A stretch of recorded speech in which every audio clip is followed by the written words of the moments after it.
Fly Nubian Money, where we help you master your mindset and maximize your money.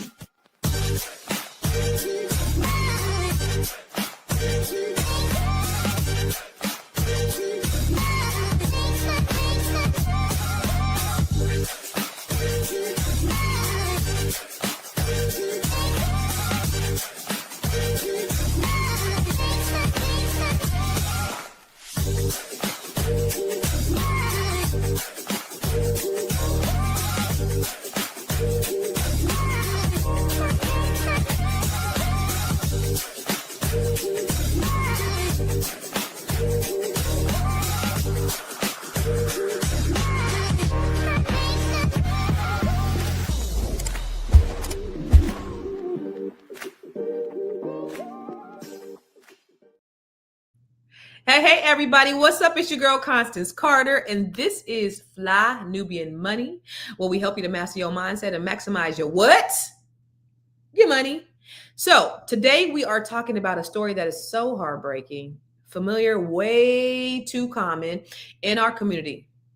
I don't know if you guys heard about the former NBA player, Sebastian Telfair, was a hometown hero who went from the projects of Coney Island to a multi-million-dollar contract.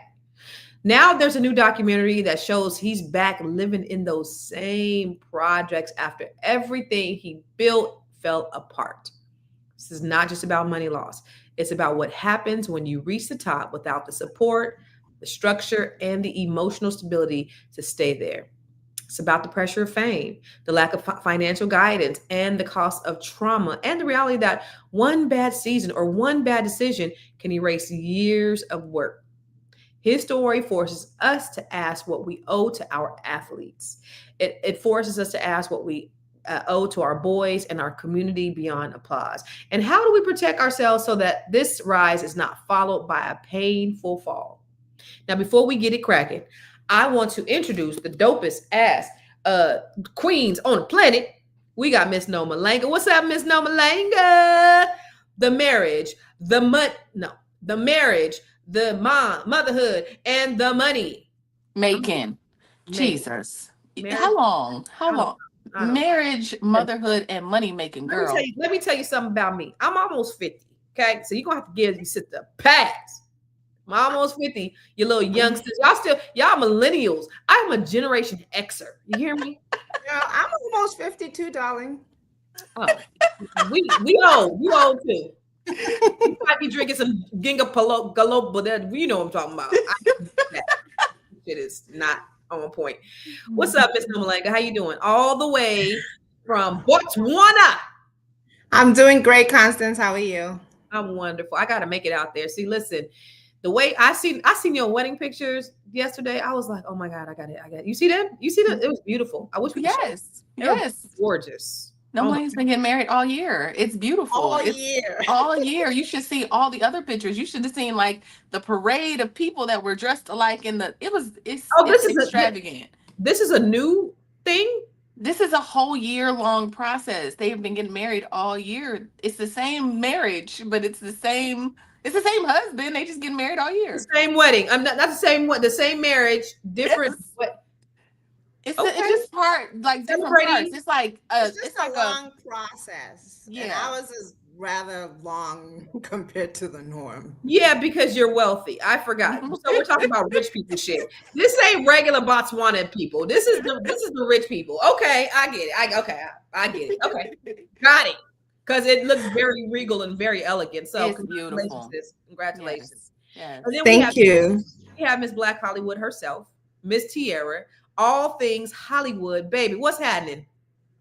I'm well. Thank you. You good? Mm-hmm. AKA Comma J. Hello. You heard me? Oh, okay. Sorry. Okay, yes. Comma J. Okay. I see you. You about to have something going on in a minute. A little listening party. I am. And not little. It's going to be a listening party. Oh, I'm sorry. You know what? I did one of the mother things. Your little, my bad. I certainly did not mean to minimize what you're doing because you're doing. No, it's all good. I know we do that. It's a black, I think it's a black family thing. Yeah, you got your little, I see you with your little thing going. Yeah, you doing? Yeah, exactly. My bad. So anyway, ladies, good afternoon, queens. I want let me look because I don't know anything about what's going on. So let's take a look at this video before we even start the conversation. How about we do that? Let's do it. All right, bet.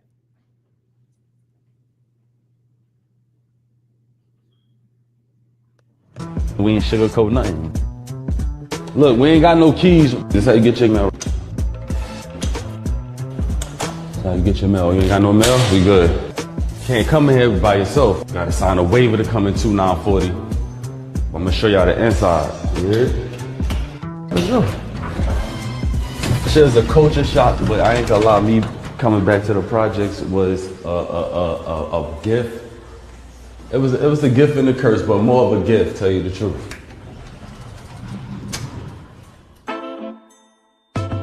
I really wanted to show the world exactly how I'm living. Being in the project is all a mental thing also, you know what I'm saying? But shit is definitely real. This is the kitchen right here and shit. This shit get lit at, take care of yourself. My last pantry I had in my crib was a whole room size. You know what I'm saying? But right now, this is the pantry, you heard? Check out the amenities, man. Stainless steel appliances and all that. This is my office / closet room. Y'all might have seen this jersey right here. Y'all see this jersey right here? 1,000 pair off-whites and all that. Y'all already know I'm gonna stay fly. They're a little worn, so somebody got their ass bust when me wearing these. I don't know if y'all know, on COVID, I lost my mom, and I lost my oldest brother, and the next year, God sent me twins, girl and boy. I'm gonna go say what's up to them. They sleep though.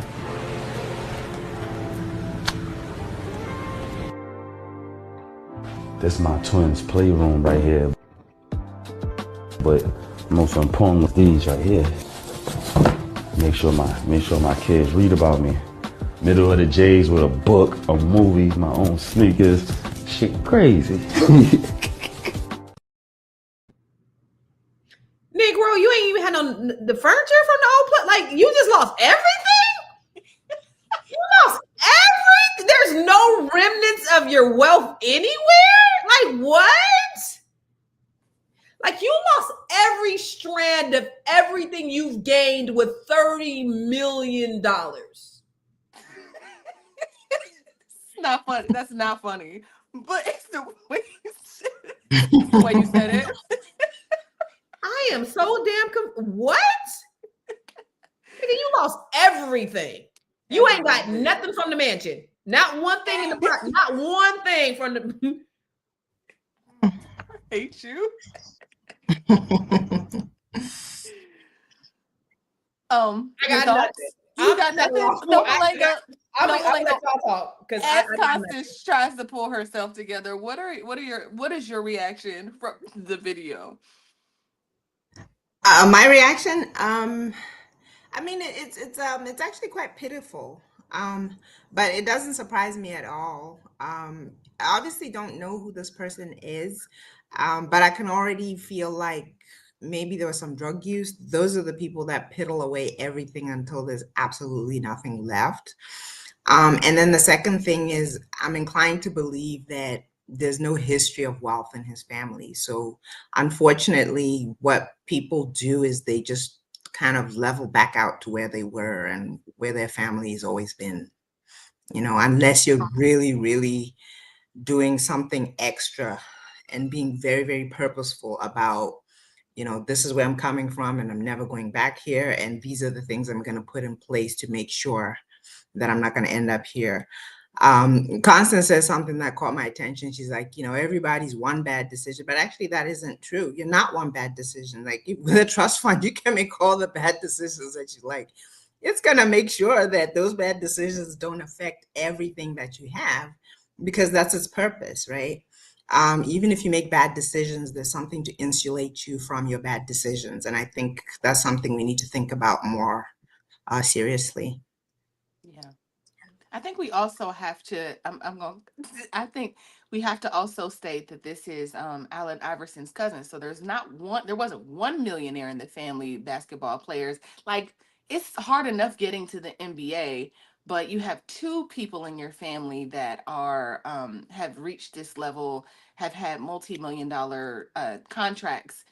And they both went broke. They both kind of had the same outcome. Had Allen Iverson not had some things in place, and actually from, you know, a deal that was made, had he had not had something in place, he would be his cousin. So I think it's also important to say that. Constance, I would love to know now that you've had some time. I got nothing. I mean, you got $30 million is a lot. $30 million is a lot of money. And so there was nobody around. Because I thought that when they got in the NBA, I know they do that. No, I thought they did it in the NBA. They have like a financial advisor. They teach them financial literacy because they know where these people come from. He didn't have $30 million, no financial advisors. Like, was he ripped off? Did his accountant take his money? You know, that's a lot of money to blow and not have no remnants of. Like, $30 million is a lot. Yeah. You know, at least you have a car. I mean, you got some old busted ass shoes, and that's you flexing. They go, what? And then I think those were his shoes. I think they were. He was saying, I think he had a shoe situation. Like, there was endorsement deals in this situation. So I don't know where his money. I didn't get a chance to watch the rest of the series. I'm sure he goes into that. But you know, I would like to, when I think, because I got other videos from other ball players kind of saying what they did with their money, and a lot of it was just really poor money management, feeling like I can spend 5 million here, 3 million there, 50 million or 20 million there, and it not at some point start to, you know, dwindle myself if I don't have a plan, right? So I feel like a lot of it sound like beyond like drugs. It just sound like really poor management, huh? All I was thinking was crack, because how do you have nothing? I do want to ask people in the comments, outside of crack, maybe it is crack. I don't think it's just crack. What do you think happened to where this man lost every single solitary dime and has no remnants of any amount of wealth that he's ever obtained, just from that one little clip? What do you guys think happened? I want to get your opinion, because maybe you could help me out here, because I still haven't heard anything about how somebody can go. Huh? Someone in the comments says there was also a divorce, so maybe the wife took. That's right. Okay. Yeah. Let me ask ChatGPT. She knows. Okay, so there was also a divorce. There was also some legal issues. Okay, yeah. Well, we know the legal issues because he's in jail right now. But did that take the money? I mean, I'm pretty sure a combination of all of it has taken his money. I mean, people don't it's not always crack. I just feel like people really don't know how to spend their money. And over a course of, let's say, 10 years, you know, you take that money and you're spending in a way that is dangerous. Like, it's going to be zero at some point. Yeah. Yeah.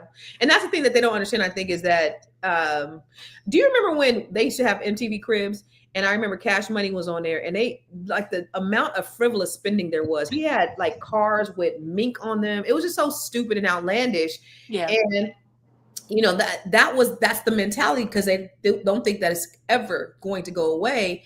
And that's the unfortunate part is it will. And then especially when you add Uncle Sam up in there too. Well, I want you to answer that question when we come back from the break about what actually happened to Homeboy, because I think it's time for us to take a break. Okay, because I got the answer according to ChatGPT. All right, let's see what Chatisha say. Okay, Chatina. Chatina, yours, Chatina. It's a good show right here. But I'm biased. If you are just tuning in, you are watching Fly Nubian Money, where we help you master your mindset and maximize your money. My name is Tiara Williams. I'm also known as Miss Black Hollywood, and I'm the proud producer of this show because it is lit. If you want to receive notifications for when we go live Monday through Friday, 1 to 2 p.m. Eastern Standard Time. All you have to do is text the word Queens to 87948. That's Queens to 87948. That's QUEENS to 87948. Also, if you want to grow your money and not blow your money, all you have to do is go to flynubianmoney.com. There's all kinds of resources, there's courses, there's free giveaways. There's just no reason to be broke in 2025. All you have to do is go to flynubianmoney.com. Obviously, you don't want to be entertained here. You want to know enough to grow. Wait, I need to put that on a shirt. You got to know to grow. Got to know to grow. So know and grow with flynubianmoney.com. All right. So we today, if you just tuned in, we're talking about, what's his name? Sebastian Telfair. He lost $30 million after playing in the NBA. How many years did he play in the NBA? Enough. Okay, enough. Enough for it to matter. Yeah. Enough for it to matter.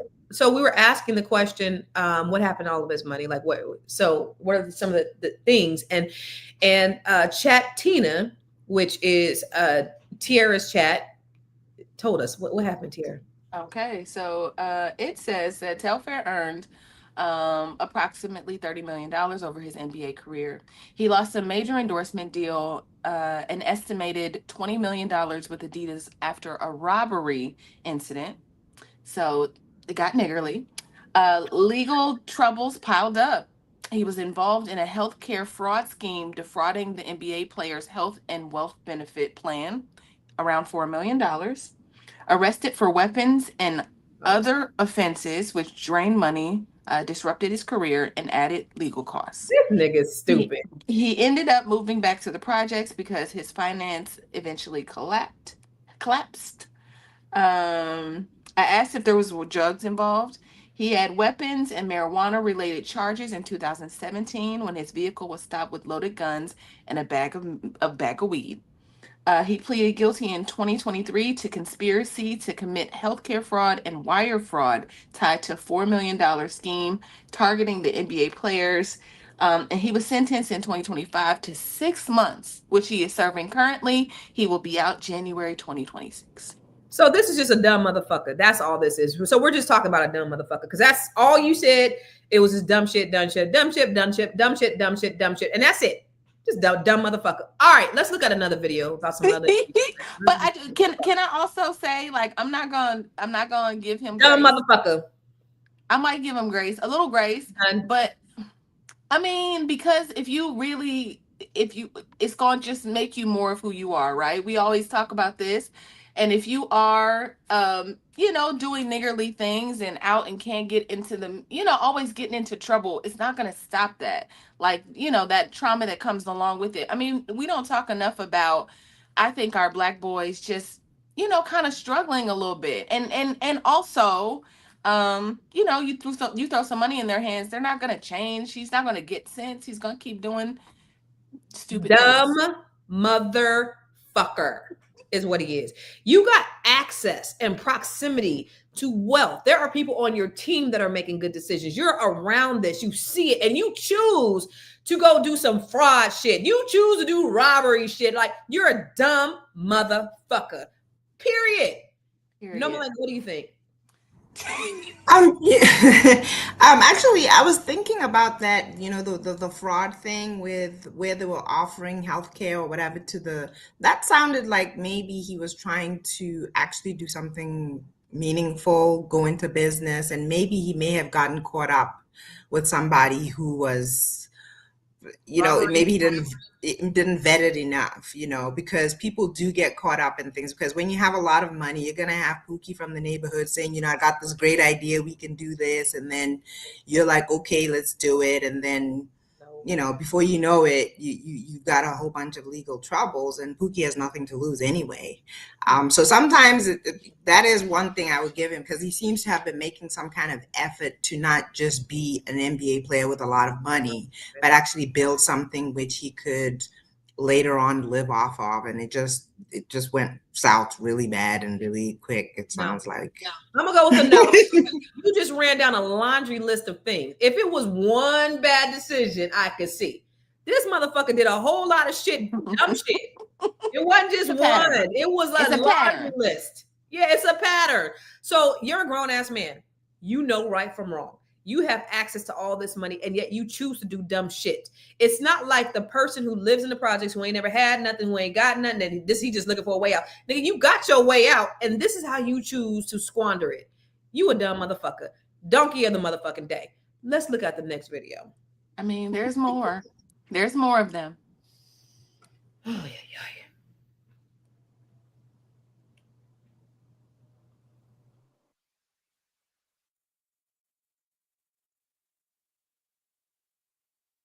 My first contract, I think it was $6 million over 5 years. 7.6 million, 2.5 million a year. Number one all time. That's the biggest NFL contract in NFL history for a defensive player. My first check was for like $500,000. $33.5 million for 7 years. And then I went on a splurge. The first thing I bought for myself was a Cadillac Escalade. I wanted earrings that, were $30,000. I always wanted a Porsche, but didn't need the Porsche at the exact same time I had the Escalade and tricked out Denali. Young athletes and their millions, the pitfalls of that much money. What is it about young guys coming into the league these days? What are the pressures on them that cause them to get into that position? I lost 2 houses back to back. I lost 4 houses. Man, you keep this up, you could be broke. I ended up to the point where I was broke. I'm just here to tell you, man, it doesn't last forever. Before you know it, I looked up, I was broke. Brokey. So what do all these people have in common? I want to ask you, Noma, like just thinking from a critical lens, what do you think all of these people have in common that had all this money and went broke? What's the common denominator? You mean other than being in the NBA, they started off broke. They started off poor and they just returned to their natural whatever, Their natural habitat. It sounds awful, but that's really what it is. And like I said, I used to make really fiery posts. I've calmed down a lot in recent years, and I always used to say, like, listen, if you don't think about building wealth, you're sinking into poverty. That's just a fact. If you're not actively thinking daily about what am I going to do to not end up poor, you're sinking into poverty one way or another. You're going into debt, or you might level off and just be mediocre. So it has to be something that you're really determined about, especially if you didn't start off wealthy. You have to be on this trajectory of learning, being around people who know how to build wealth, how to sustain it. You have to know how to insulate yourself. And the other thing is, when you have a whole bunch of money, there are so many sharks around. And then if you're not that smart, you're not that experienced, you're not insulated, they're coming to get it. And then you're left with nothing, and they continue on to the next. Yeah. All these NBA players, whatever, it doesn't even have to be the NBA. It's football, it's basketball, it's the music industry, it's actors, whatever it is. They always have sharks circling whose main job is to extract their money. I'm your agent, I'm your accountant, I'm your lawyer, I'm your this. And they're filthy rich from people who are not smart enough to maintain their own wealth. Right. That's how they get rich, like literally taking off of people who are so talented and have a lot of money, and they get stinking rich just because they know how to extract it, and they're sharks. Yeah, that's true. What do you think, Tiara? What's the common denominator here with all those people? Yeah, it makes me think of, it's funny because it made me think of the Dave Chappelle skit. The skit where it was like Black people had gotten reparations and they went out and did exactly, they like were just spending money like crazy. But it made me think about, I think I read somewhere that if we, in fact, as a community, get reparations, 97% of us will eventually go back to our natural state. Like within the year, it'll be a restored order of what was happening before, because we would just spend it. I think it's mindset. I think coming into a situation saying, okay, wow, and you're looking around and all of your friends are stunting or flexing or whatever, and you like, well, I gotta do that. That's part of this lifestyle. And they adopt those toxic mindsets. I think they're looking around, and the Jones matter in those situations. There's a player that has like a Honda Civic or something, and they clown him so bad. Every time I see him in the news, they're like, why he got that Honda Civic pulling up to an NBA game? Man, listen, that brother is the smartest person there. They just don't get it, right? I think the stat is like 4 out of 5 NBA players, or NFL players, end up going broke. 4 out of 5 end up going broke. That's why it's also true with the NBA too. Look at Osho. The NBA too. Yeah, I didn't see that stuff, but for specifically when I was watching this documentary, it's higher. It's higher for NFL than it is for NBA. It's higher. You said what? It's higher for NFL than it is for NBA. Yeah. NFL has a shorter lifespan of the athletes. Like their total playing time is a lot shorter because of injuries and because all the things. But look at Ocho Cinco. That man said, "I wear fake jewelry. I fly Spirit. I'm not playing. And he got all this money, but he's like, I am not finna lose it. Now he might be hoarding it. Hopefully he's investing it, but that's the right thing to do. I think what needs to happen is there needs to be more mentorship with these, and there probably is. It's a matter of, do you want to listen or not?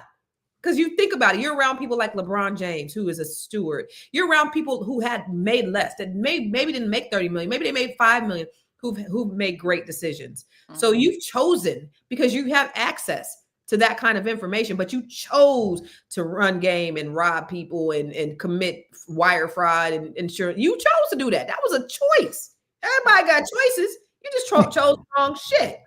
And that's the thing. Remember that guy Shannon?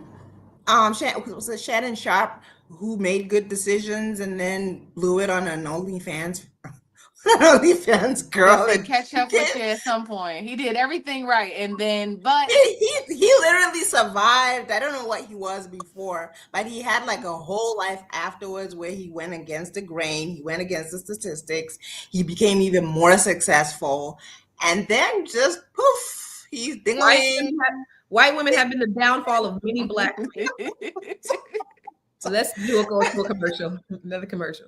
I know you're busy, you got things to do, and you can't take us on the go with you every single day. Good news for you. We are now on Spotify. So if you can't watch us, now you can listen to us on Spotify. Search Fly Nubian Money and all the episodes shall appear. All you have to do is like, subscribe, leave a 5-star rating, leave some comments, tell people how you love us, so that when other people come along and are looking for a great show to watch, they can find Fly Nubian Money too. One last thing, and just in case you've been sitting under a rock, Fly Nubian Money now has an investment club. We are the Fly Nubian Money Club. It's easy. All you have to do is go to flynubianmoneyclub.com, and I am committed to bringing in top experts from all industries to help you level up. They're teaching us the skills that we need to compete in this market. We often say that nobody is coming to save us, not the government, but guess what? We're coming to save us. I'm coming to save you with the Fly Nubian Money Club. So listen, all you have to do again is go to flynubianmoneyclub.com. We have a 30-day free trial set up just for you, just for those people that are struggling. Even if you ain't struggling, you ain't got to struggle. I'm coming. Okay, let me stop playing. I'll see you soon. Welcome back. So listen, we're talking about NBA players who made millions upon millions, like 9 figures, and ended up losing it all. There's a gentleman named, whatever his name, Telfair. Sebastian Telfair. Can we look at his video real quick again so we could just kind of like recap what the hell kind of foolishness that we are dealing with and we're looking at, please? Sure. We ain't sugarcoat nothing. Look, we ain't got no keys. This is how you get your mail. That's how you get your mail. You ain't got no mail? We good. Can't come in here by yourself. Gotta sign a waiver to come in 2940. I'm gonna show y'all the inside. You hear? Let's go. Shit is a culture shock, but I ain't gonna lie, me coming back to the projects was a gift. It was a gift and a curse, but more of a gift, tell you the truth. I really wanted to show the world exactly how I'm living. Being in the project is all a mental thing also, you know what I'm saying? But shit is definitely real. This is the kitchen right here and shit. This shit get lit at, take care of yourself. My last pantry I had in my crib is a whole room size. You know what I'm saying? But right now this is the pantry, you heard? This shit got the amenities, man. Stainless steel appliances and all that. This is my office / closet room. Y'all might have seen this jersey right here. Y'all see this jersey right here? 1,000 pair off-whites and all that. Y'all already know I'm gonna stay fly. They're a little worn, so somebody got their ass bust when me wearing these. I don't know if y'all know, on COVID I lost my mom, and I lost my oldest brother, and the next year, God sent me twins, girl and boy. I'm gonna go say what's up to them. They sleep out.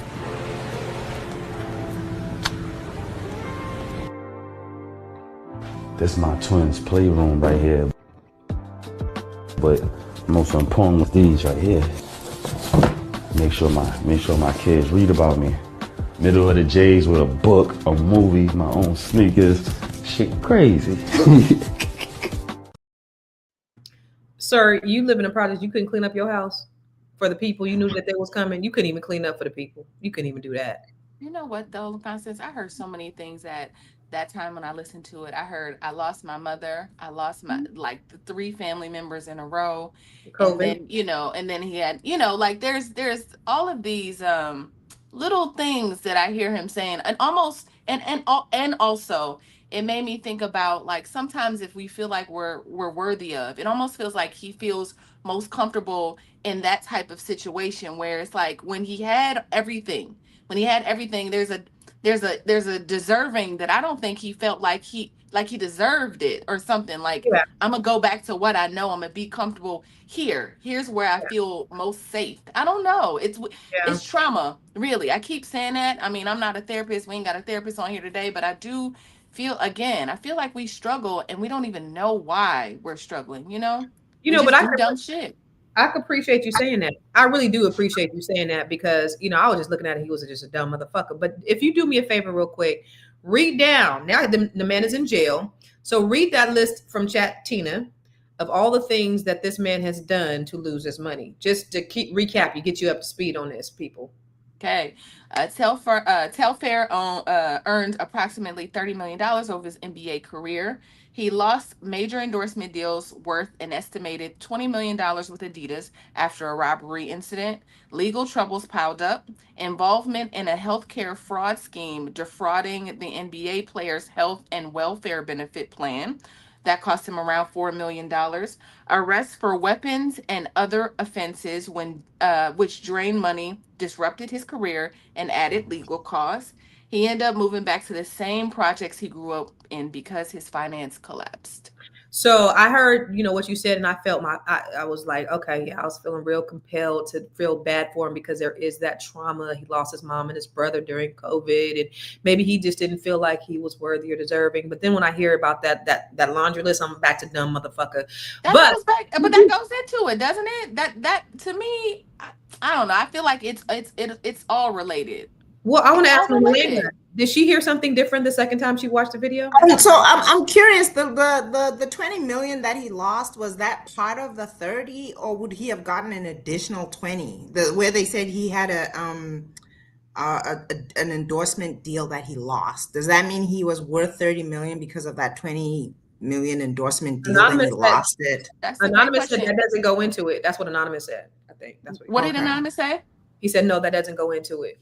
Okay. Okay. Yeah. So that was he just lost. So he could have had 50 million.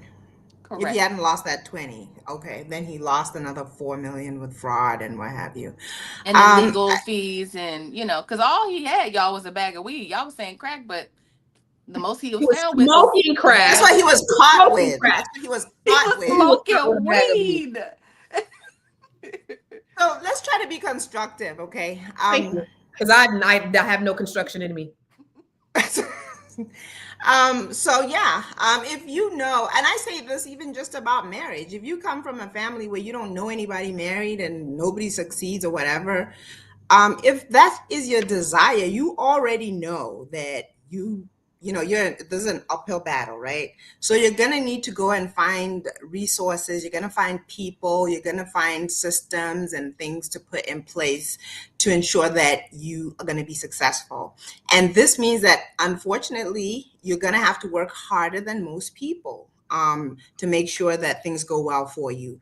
And I remember the other day I was talking about, like, if your mom and dad were married and grandma's married and auntie's married, all you got to do is act normal and things will just kind of work out for you, right? But if you, right, you just got to act like everybody else and things will kind of work. It seems silly, but that's actually true. But if what is right and what is successful is abnormal for you, then you got to learn how to not act what seems like normal to you. And you got to be very proactive about that. And like I said, you can't put yourself in a position where just one bad decision wrecks your life. I remember there was one African, I think he was a soccer player or something, put everything in his mother's name. Then he married a lady who thought she could run off of his money, only to find out that when she divorced him, he had nothing. And the trust fund is the same thing. Like, if you have a trust fund, I don't care how much suing you sue me, I got nothing.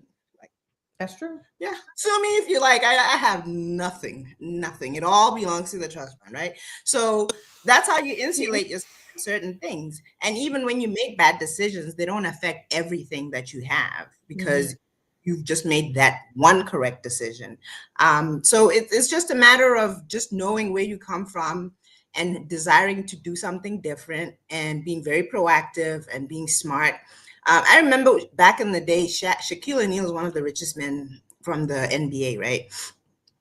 Shaquille O'Neal, I hate to say it, he was so dumb. He literally used to say, duh, you know, but he was smart enough to like put things in place, get financial literacy, start businesses. He had a reel of experts that helped him and like now it's like all on autopilot, right? The only thing I don't like about him is I think I once heard him say that his children are not gonna inherit anything or something like that. And I thought that was stupid. I think he said like, y'all ain't rich, I'm rich. But he also takes care of all his baby mamas, even his baby mama who's with somebody else. He's like, yeah, I'm supposed to, I'm a man, I'm still taking care of her. Yeah, so, that's not a flex. But I think it is. I think he probably is. They probably will inherit it, but I don't think he was saying they're not going to inherit it. I think he just said, y'all ain't rich, I'm the rich one. Which is rich, yeah.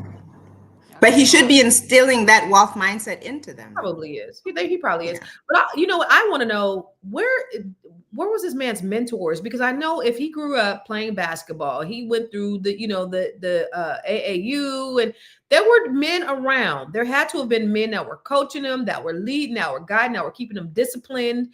There had to be men inside the NBA, some maybe older players that came and said, "Young, like what happened? Who failed him, or maybe." He was just too hard-headed to listen. I don't know. I do want to add, I think we have another video. Do we have another video, Tiara? Let's take a look at this next video. Did you know that NFL players that are multimillionaires, 4 out of 5 of them are either going bankrupt or reporting that they're having financial distress?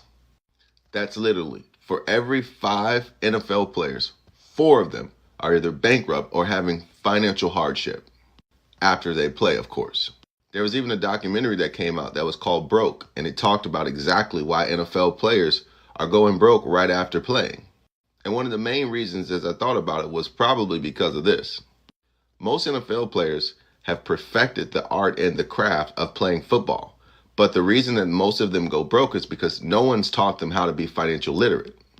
Think about it. You go from playing football where you're making barely anything in college, everyone else is making money besides you, and then the next thing you know, you're a multimillionaire, literally with 6 figures and 7 figures that you're making a month and a year.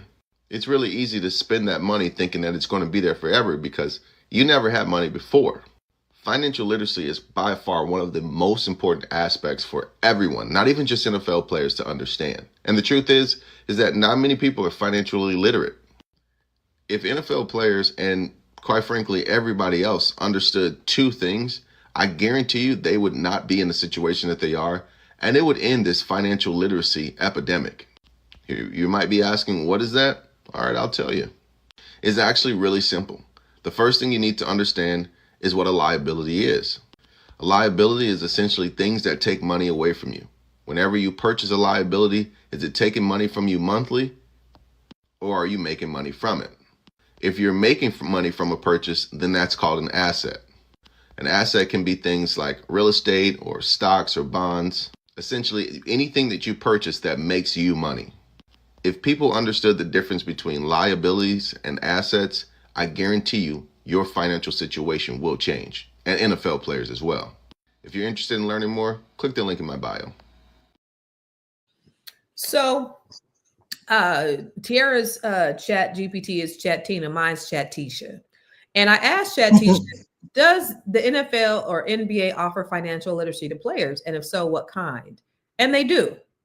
The NFL offers financial education program, player engagement, financial literacy seminars. They have advisors for a program for NFL players, which is the NFLPA. And then NBA offers the rookie transition program and financial literacy, ongoing financial literacy via the NBPA. Community and youth financial education tie-ins. And it said the key differences in NFL program appears broader in that it integrates across career and post-career life. So it ain't that it's not there. It's there. It's the choices that they choose to make to whether they want to integrate. They could be hearers of the word, but if they're not doers of the word, then it's not going to matter. What are your thoughts, Nomalanga?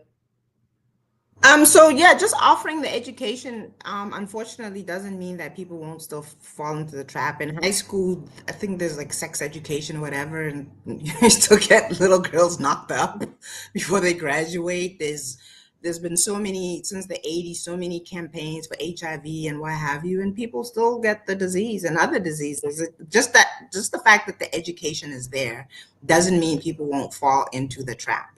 Anonymous kept asking twice. He's like, where is his father? Doesn't he have a daddy? Didn't his daddy teach him?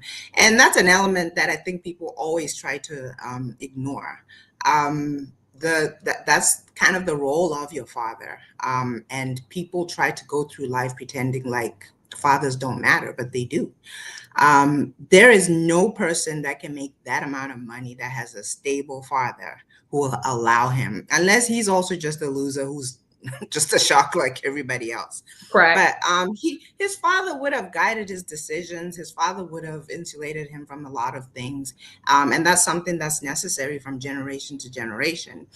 That's one of the greatest roles of a husband and a father, is he has to think about not just the future, but the financial future of his children and his family.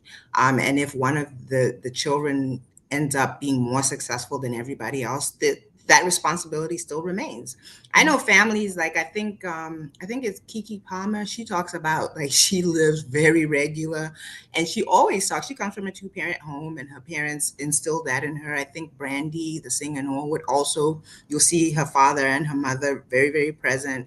And you don't hear about those people actually acting crazy, and you don't hear about them going broke because they have solid families who are trying to insulate them from that life, the life of, get rich, go wild, kill yourself with drugs, and then end up broke. They insulate them from that. Mm-hmm. What about you, Atira? What was the question? What do I think about?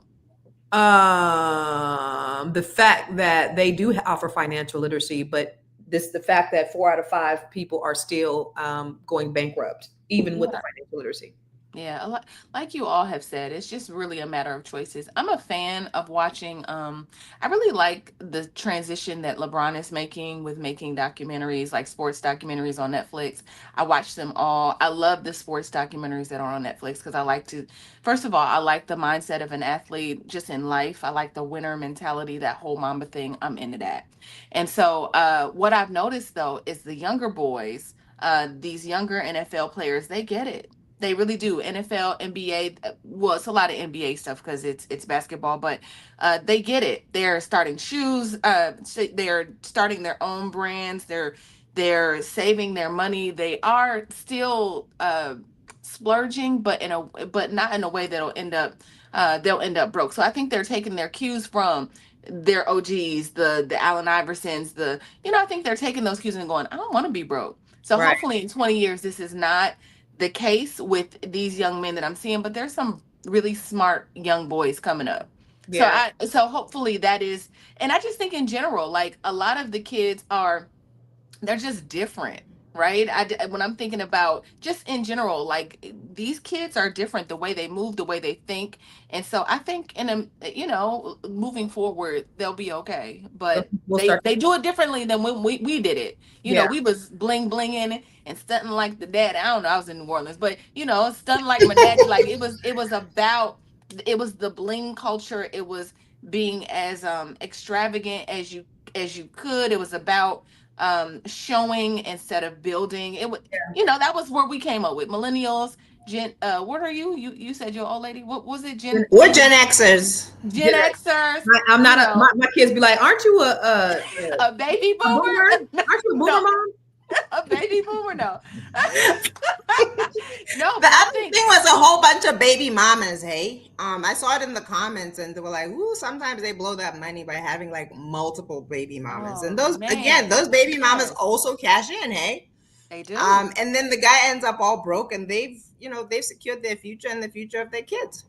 Yeah. But I do like what you said in terms of we're seeing a transition in the way that we think. I do believe that. Mm-hmm. I went to you have like these guys like Earn Your Leisure, and they really appeal to that base, that hip hop, younger culture that's really seeking financial literacy, and I could appreciate that.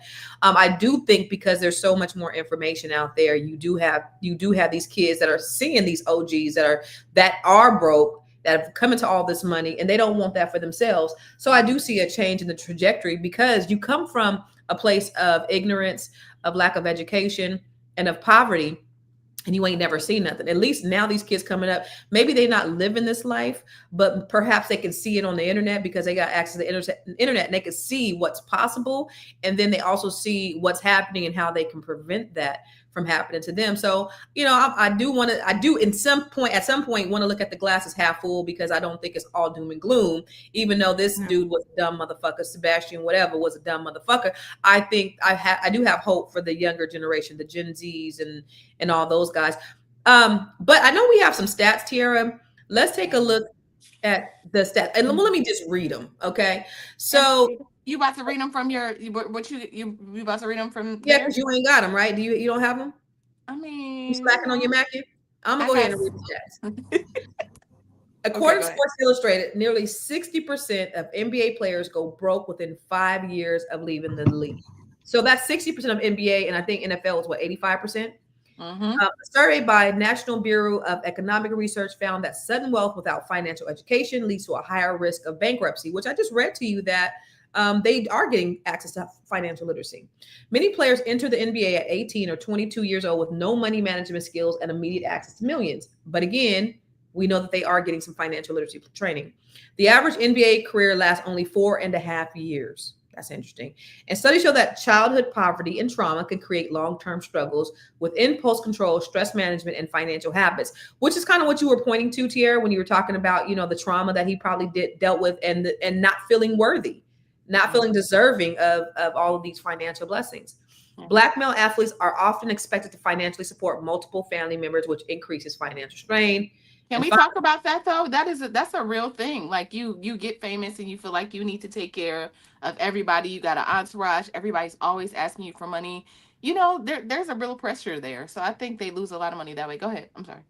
And it goes back to what's that called? Survivor's remorse, or survivor's guilt. Yeah. Have to take care. MC Hammer had like $100 million.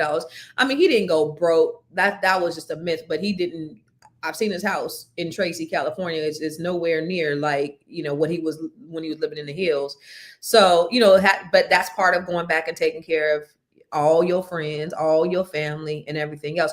But I will say, I have a friend who used to sing backup for him, and she said, I've also seen him blow $100,000 on a dice game. Like, it is taking care of your family, but it is also making poor decisions. So it's not just that one thing. It's a myriad of multiple things.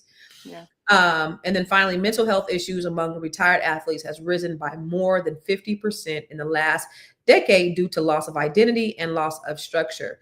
So how does mental health, Nomalanga, play into that? What do you think? Because we could be very,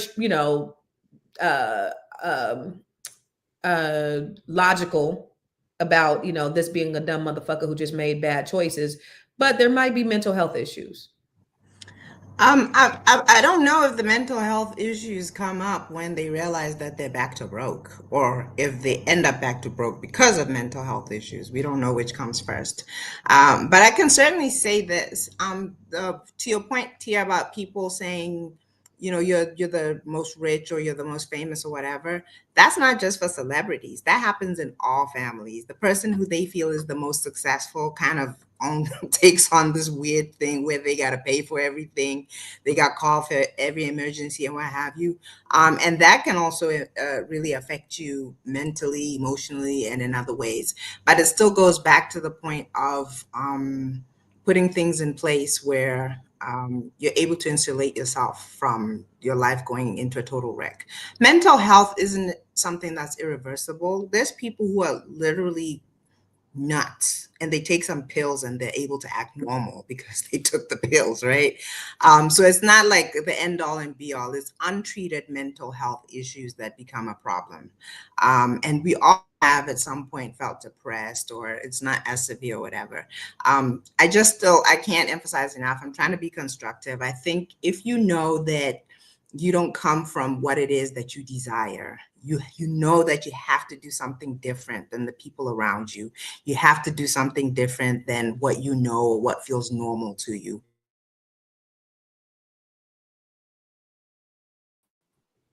You know, whatever you're dealing with. Amen. Did I go out just now? Yeah, I think we all went out. I think I went out too. Yeah, we all. Oh, okay. Yeah. I'm strange. And no, Anonymous keeps saying low IQ. There are people with low IQs that staff their weaknesses, that put smart people around them to make sure that they make smart decisions. Yeah. It's not just about being dumb or stupid or whatever. You can be dumb and stupid, or maybe low IQ, or not that intelligent, not that educated, but just have enough sense to know that if I can get the right information and put the proper systems in place, I can insulate myself from my life turning into a wreck. Yeah. That was crazy, because I took a position at a private equity firm years ago. I don't know what I was doing there, but they wanted me to be the corporate communications liaison. And we used to go and have these meetings on Wall Street. And a lot of those guys aren't, we talk about low IQ, they're not that bright. They can just, like you said, align themselves with money in a way, and they've learned that they only have to, but they're not smart. You think that you get in the meetings, I used to be like, oh my God, because he made $400 million yesterday. You think that they have all this, and you start talking, you're like, okay. You're not that bright, So that doesn't necessarily mean anything to Nomalinga. And you know what, too, to your point, Barack Obama said that. Remember, he was like, you get these rooms and you like, these people really aren't that smart. Yeah. And of course, as a Black person, you got to be smarter than the average bear, but you are dealing with people who have a lot of power and a lot of control over a lot of things, i.e. Donald Trump. Yeah, that's exactly who I thought of immediately. Not that smart, right? He's tripled, and he's tripled his wealth this year. Yeah. Stealing SNAP benefits, but go ahead. But go on. He stole them. Go ahead. But I mean, we know the election was rigged. But anyway, who was that? BLB 1999 said, you cannot be everyone's savior. This is what happens. They made their choices. And so for our final thought, Tiara, I want you to go first. What do you think could have been done differently, or how do we support, or how do we, let me see, what do I want to ask you? Let's talk about your circle. How does a person like this, how can a circle influence them, and how do they get out of that? How do they recover? Talk about that. How do you recover from something like this? Yeah, as you know, I come every day and meet the baddest, most brightest queens in the world, who have become very much like my circle. Like, I love these ladies in real life, in real time. A lot of them, I know I met Nomalinga maybe, almost more than 10 years ago. Yeah, I was gonna say it got to be like 12, 13 years ago, and we've all been following each other, and I think there's some admiration. But I learned from you all, and so I think your circle, if I'm around, what is this saying, Constance? You say it all the time. If I'm around 5 broke people, I'm gonna be the 6th, or whatever that is. Or like Fraser said, if you around 3 hoes, you're gonna be the 4th one. You're gonna be something. Or whatever, right? So you are who you're around. You pick up dialogue, you pick up language from people. And it doesn't even take that long. You start hanging around somebody, you start like taking some of their language, and you be like, I don't know why I say that. I say it because I hang with her. But everything, it's all contagious. And so if you get yourself around people that are making money, that are thinking smarter, that are high vibrational, that have conversations about wealth building as opposed to gossiping, it really makes a difference in your life. It really makes a difference. And when you get around people that do that, you don't even have the appetite to even invest your energy into it. You get there and be like, oh, that's what y'all talking about? Okay, well, cool. Like, I'm gonna sit here, but I'm not in it.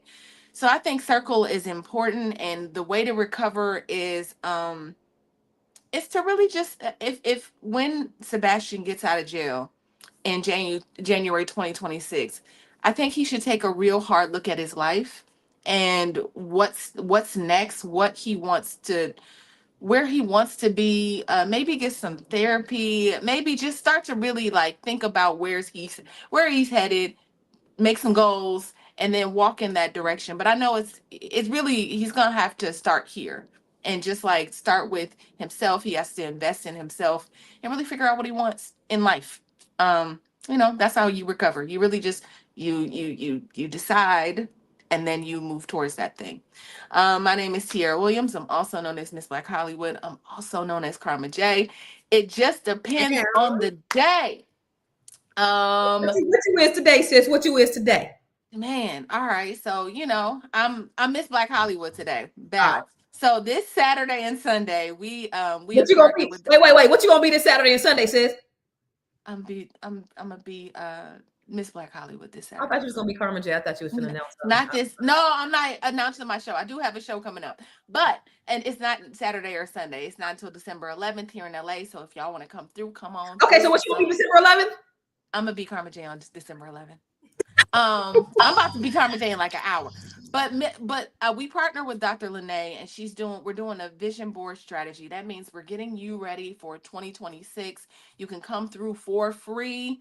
I think the email is the website is ceoreup.com. Come through. It's Saturday and Sunday. But we are going to help you get ready for 2026. It's no cost to you.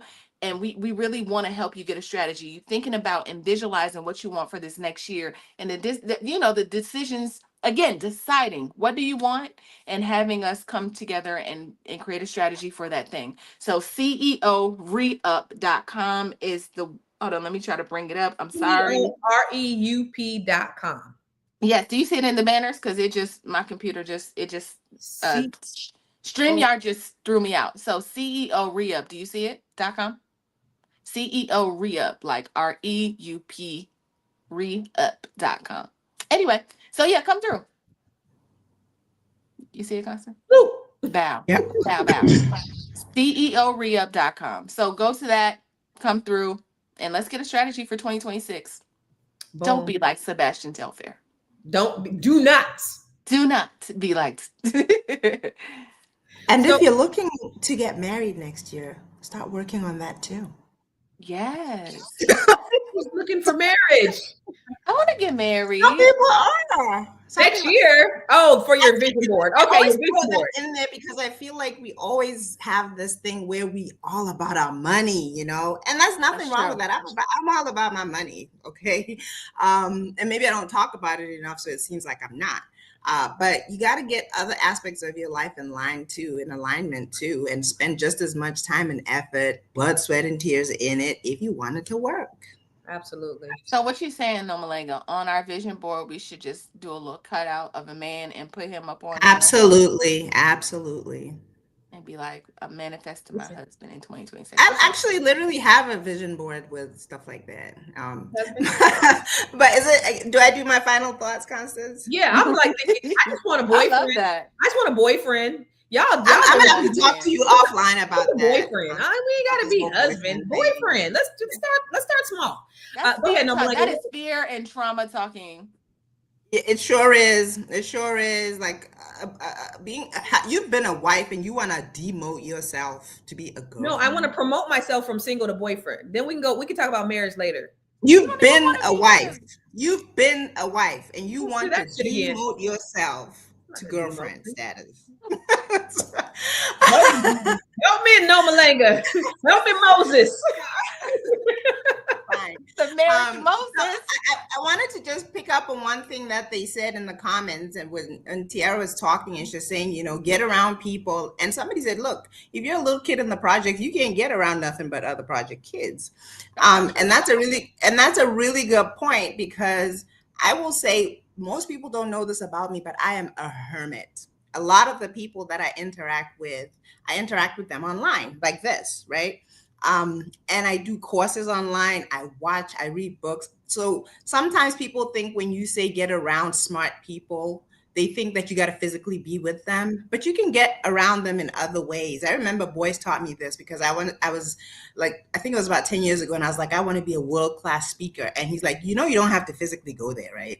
And I ended up with like 3 blogs, a YouTube channel, and I was speaking around the world. I did it physically, but I do everything online more than I do it physically. So I just want to put that out there as my final thought, that being around positive people can just be something like watching shows like this, reading good books, buying good audio, being in masterminds, being in social clubs that are all online so that you're still getting around good people. Somebody said, "No, why do we have to be married?" Double A. That's a whole book, honey, and I'll write it. I think Double A was married too, and she like, I did it. That's so funny. We all like family here because I think she said that before. She said that a while ago. Yeah. So if you want to find me, my name is Nomalanga.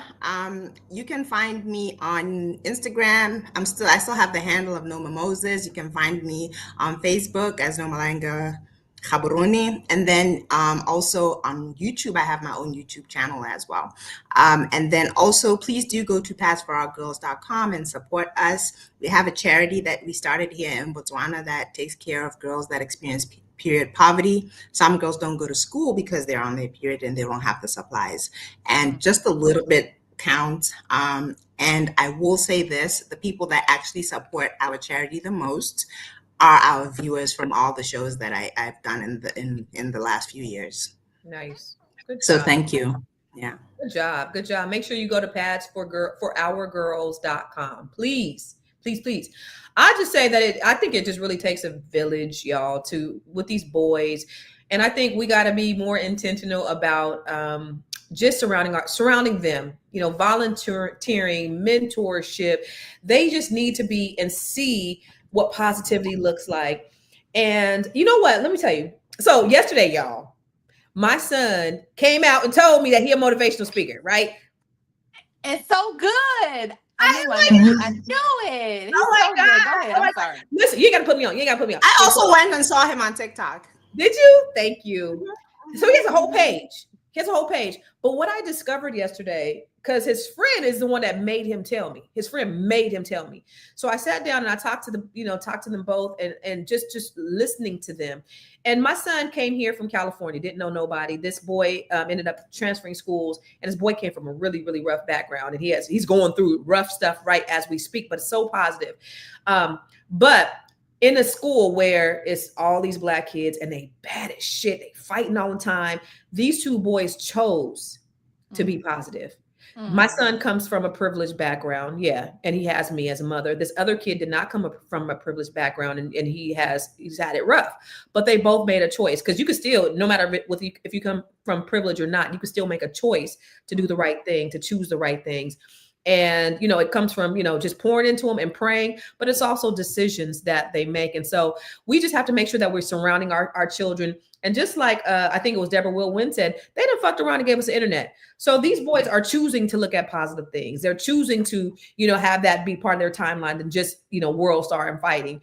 So they have to be exposed, but they also have to make choices and decisions. And they have to understand and know that what positive outcomes look like, not just the fast money, the fast life. I just want it all right now. But what does that look like? And so we just have to continue preaching the word, doing the things, being examples in our communities, because it's bigger than what they see out there. It's what they see right here. That's what they need to see, is those people who are immediately in there right here that are doing stuff in the community. We need to volunteer more. We need to be resources for these children as well, so that they don't lose $30 million and be back in the projects after they've made it. So that's my thought on that. Where can you find me? Everywhere I am Constance Carter. I do have the Net 7 Collective, which everybody here should be a part of. And what I am starting the next cohort January of 2026. Now, if you are a Black woman, or a Black woman who wants to increase their net worth, who wants to be surrounded by other positive Black women, I'm also rolling out something new for the women inside the group as well, to help them get more visibility and exposure and make more money. If you want to be around people like that, hit me up. Go to my website, ConstanceCarter.com, and I'm happy to have a conversation with you so we can see how we can take you to your next. All right. And also, I just wrote this book. It's called The Ramp, but it's not available. Oh, wow. Yeah, it's a journal. It is an amazing journal. And I just talk about, this is the thing that actually helped me to get unstuck when I was going through my divorce and I was transitioning and all that stuff. And it helped me to kind of get in alignment. So I just wrote a book about it. It's what I teach the ladies too, but I wrote a book about it. And actually, it's not like I haven't promoted it yet. So we're all like 25 of us are doing this 21-day reset together before I promote it. Wow. It's available on Amazon if anybody wants to buy it, but it's amazing, if I must say so myself. So actually, what's the title? It's called The Ramp Journal. It's a 21-day reset.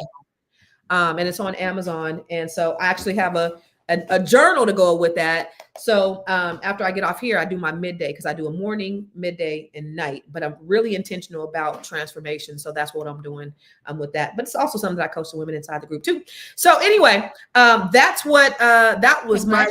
Congratulations. Before you move forward, congratulations. Give it up for Constance. Constance, I stay proud of you, girl. You just be just doing the thing. I appreciate it. I love that. Go ahead. I'm sorry. I'm just so happy about my son, y'all. You don't even know, because this nigga, remember I told y'all, I was telling y'all, he don't talk. There's one, I can't crack that nut. He don't talk. All the other ones talk. They talk too much. This one, he don't talk. Nigga is talking all over his TikTok. Like, what? He talked to me when we were. I know. He don't talk to me. He mumbles. He grumbles. He ignores. He asks. He's motivating. So it's like, who are you and what have you done with my child? So I'm just happy about that. I'm just over the moon. I will say this. Sebastian's story is a reminder that success is not secure without stability. Money without the mindset does not last, and fame without support can actually destroy you. And nobody is built to carry everything alone. This is not about judgment, even though I did judge and call him a dumb motherfucker. It is about understanding what it takes to rise, to stay grounded, and to protect your future, because a fall does not have to be final, and it still doesn't have to be final, you guys, when the community learns the lessons too. All right. I appreciate Miss Black Hollywood, Miss Noma Langa. Make sure that you follow all these beautiful ladies. And we're going to be here on here tomorrow. Same bad time, same bad channel. We'll see you.